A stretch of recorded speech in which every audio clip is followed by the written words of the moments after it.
Assalamualaikum warahmatullahi wabarakatuh. Halo semuanya, perkenalkan nama saya Marla Anugrah Aprilia dengan NPM B1A025197. Pada kesempatan kali ini, saya akan membahas tentang zaman Romawi kuno. Materi ini akan membahas perkembangan pemerintahan, hukum, dan pemikiran tokoh-tokoh penting seperti Polybius, Cicero, dan juga Seneca.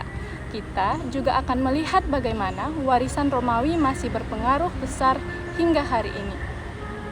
Jika kita bandingkan, bangsa Yunani terkenal dengan filsafat dan pemikirannya yang teoritis. Mereka melahirkan banyak tokoh filsuf besar seperti Plato dan juga Aristoteles. Sedangkan bangsa Romawi justru lebih fokus pada hal-hal yang praktis. Artinya, mereka tidak terlalu banyak menulis teori, tetapi mereka menunjukkan pemikirannya lewat praktik nyata dalam lembaga hukum dan juga lembaga kenegaraan. Dari sebuah negara kota atau polis, Romawi berkembang menjadi sebuah imperium atau kerajaan dunia.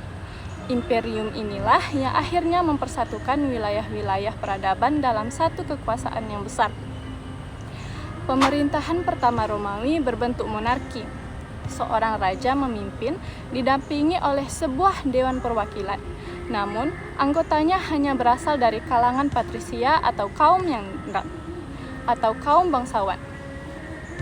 Setelah raja terakhir diusir, pecahlah konflik antara patrisia dengan rakyat jelata yang disebut plebeia.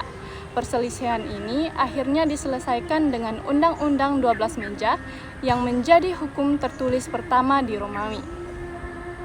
Sejak saat itu, Romawi tidak lagi dipimpin oleh raja, tetapi oleh dua konsul. Mereka menjalankan pemerintahan bersama dewan pemerintah. Namun, dalam keadaan darurat seperti perang, kekuasaan dipusatkan pada satu orang diktator yang berwenang penuh. Inilah salah satu keunikan sistem Romawi. Mereka mampu beradaptasi dengan situasi, kadang demokratis dan kadang juga otoriter, tergantung keadaan. Salah satu warisan terbesar Romawi adalah sistem hukumnya. Disinilah tampak cara berpikir mereka yang sangat praktis. Seorang praetor memiliki wewenang untuk menyesuaikan undang-undang dengan kebutuhan masyarakat. Hal ini menimbulkan jurisprudensi, yaitu putusan hukum yang menjadi sumber hukum baru. Selain itu, Romawi menciptakan jus gentium atau hukum antar bangsa atau antar negara. Hukum ini berlaku untuk semua bangsa yang tinggal di Romawi, bukan hanya warga asli. Prinsipnya adalah keadilan dan kesamaan bagi semua orang. Dari jus gentium berkembang jus naturale atau hukum alam yang bersumber dari ratio manusia. Mereka juga membedakan hukum publik yang mengatur kepentingan negara dengan hukum privat yang mengatur urusan antar warga. Konsep pemisahan inilah yang sangat maju, bahkan menjadi dasar hukum modern sampai sekarang. Selain hukum, strategi politik Romawi juga sangat terkenal. Salah satu asas yang mereka gunakan adalah divide et impera, atau memecah belah dan menguasai. Cara sederhananya, bangsa-bangsa yang telah ditaklukkan dilarang saling berhubungan, karena bila mereka menjalin ikatan, ada kemungkinan mereka akan bersatu dan memberontak melawan penguasa. Meskipun strategi ini tampak kejam, faktanya Romawi berhasil menggunakannya untuk mempertahankan kekuasaan dalam jangka waktu yang panjang. Konsep ini bahkan dipakai kembali di masa kolonial, misalnya oleh Belanda di Indonesia. Dalam pandangan Romawi, kekuasaan tertinggi berasal dari rakyat. Namun, setelah rakyat menyerahkan kekuasaan itu kepada raja atau penguasa, mereka tidak bisa mencabutnya kembali. Kekuasaan ini tidak diwariskan secara turun-temurun. Artinya, setiap kali ada raja baru, rakyat seolah-olah menyerahkan kekuasaan lagi dari awal. Hal ini memberi dasar bagi penguasa untuk bertindak seolah memiliki legitimasi penuh, bahkan sebagai diktator. Pada tahun 48 sebelum Masehi, Julius Caesar diangkat sebagai diktator seumur hidup. Peristiwa inilah yang menandai titik balik Romawi yang awalnya demokratis perlahan berubah menjadi monarki. Nah, selanjutnya kita akan beralih pada sarjana-sarjana di zaman Romawi kuno. Yang pertama adalah Polybius. Polybius adalah seorang sejarawan Yunani yang pernah dipenjara di Romawi. Selama di penjara, ia melakukan penelitian mendalam tentang sistem ketatanegaraan Romawi. Dari pengamatannya, muncullah teori yang disebut dengan siklus teori atau teori siklus. Menurut Polybius, bentuk pemerintahan selalu berubah dalam lingkaran yang berulang. Monarki yang bijaksana bisa merosot menjadi tirani yang kejam. Setelah tirani tumbang, muncullah aristokrasi, yaitu sekelompok bangsawan yang memimpin dengan adil. Lama-kelamaan, aristokrasi merosot menjadi oligarki yang hanya mementingkan kepentingan kelompok kecil.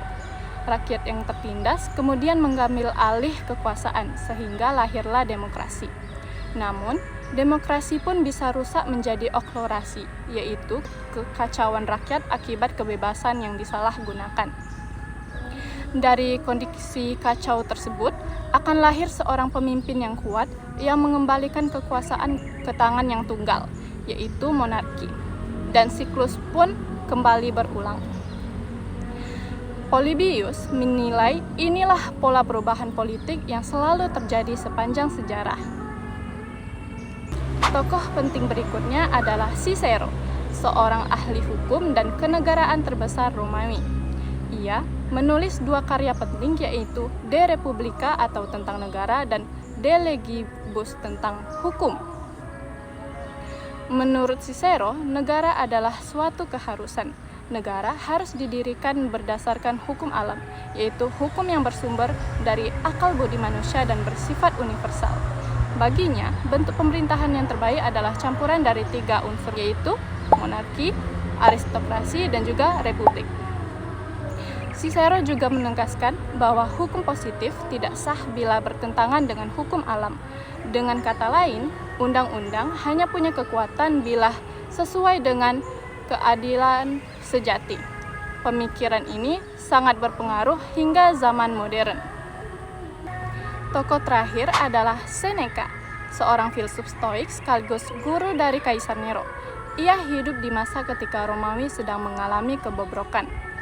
Pada masa itu, kekuasaan negara hanya bertumpu pada kekuatan militer.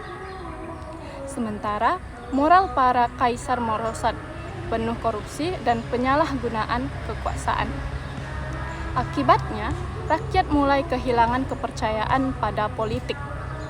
Banyak orang lebih memilih menarik diri dari kehidupan publik dan mendalami kehidupan batin. Seneca melihat hal itu sebagai tanda kelemahan dalam susunan ketatanegaraan Romawi, terutama dalam bidang sosial dan juga etika. Inilah salah satu sebab mengapa meskipun kuat secara militer, Imperium Romawi akhirnya jatuh. Tanpa fondasi moral dan sosial, kekuasaan sebesar apapun tidak akan bertahan lama. Dari penjelasan saya sebelumnya, kita dapat menarik kesimpulan bahwa bangsa Romawi tidak hanya menghasilkan teori seperti Yunani, tetapi mereka mewariskan sesuatu yang sangat penting, yaitu sistem hukum dan praktik politik. Mereka memisahkan hukum publik dan juga privat, menciptakan hukum antar bangsa atau antar negara, dan memperkenalkan asas divide et impera. Tokoh Polybius menjelaskan siklus perubahan pemerintahan. Cicero menekankan pentingnya hukum alam dan bentuk pemerintahan campuran, sedangkan Seneca menunjukkan betapa pentingnya moral dalam kehidupan bernegara. Namun, pada akhirnya, kelemahan moral dan praktik politik yang rapuh membuat Romawi jatuh. Setelah keruntuhannya, sejarah pemikiran tentang negara masuk pada abad pertengahan, yang sangat dipengaruhi oleh agama Kristen dan juga ajaran-ajaran teokratis. Dengan demikian, zaman Romawi kuno bukan hanya tentang kejayaan militer, tetapi juga tentang wawasan hukum dan warisan hukum serta politik yang terus memengaruhi dunia hingga sekarang. Itu saja penjelasan singkat dari saya. Wassalamualaikum warahmatullahi wabarakatuh.